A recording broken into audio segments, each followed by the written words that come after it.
and I stand before you today recommitted to my calling to serve as Bishop of Buffalo. The shepherd does not desert the flock. The head of Buffalo's Catholic Diocese, Bishop Richard Malone, says he will not resign his post.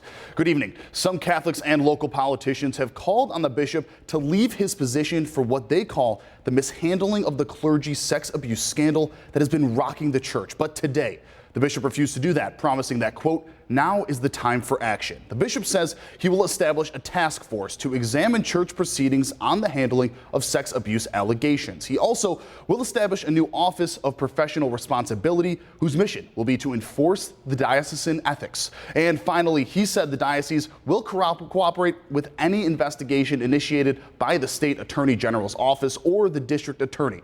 Our chief investigator, Charlie Specht, followed this story from the very beginning. He has more on today's announcement.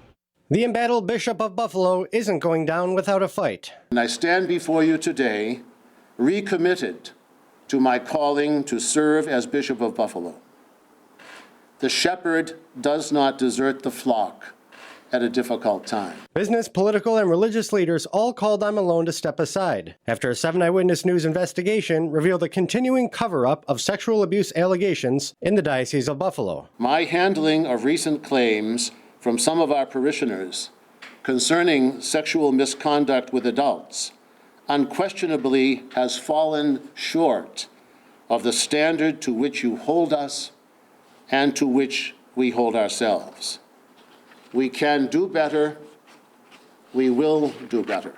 But the bishop's attempt at repentance isn't convincing abuse survivors like Jim Faluzic. He conducted a press conference in a chapel in front of a tabernacle. He seems to be using Catholic imagery and Catholic sensitivities to style himself as somebody who is going to act differently than how he has acted up to this point.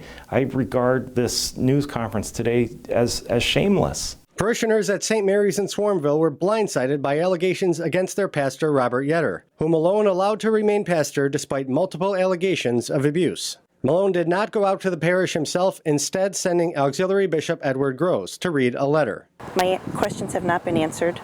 It was not addressed with what he read today.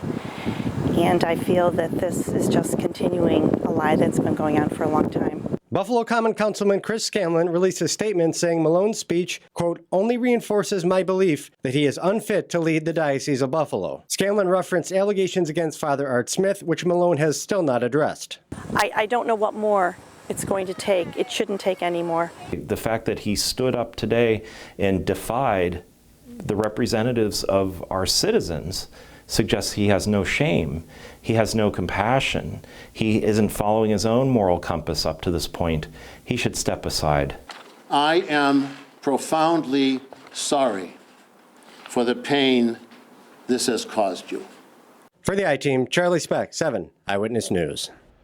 Charlie's two-part investigation into the ongoing church sex scandal is getting a lot of attention on our website, along with the WKBW News app. You can read both parts right now and learn what he discovered about Bishop Richard Malone's involvement in moving a priest who had been accused of inappropriate contact with a minor. There's also a report on a popular priest from the North Towns accused of abuse. You can read I-Team lead investigator Charlie Specht's full report right now on our website or on the WKBW News app.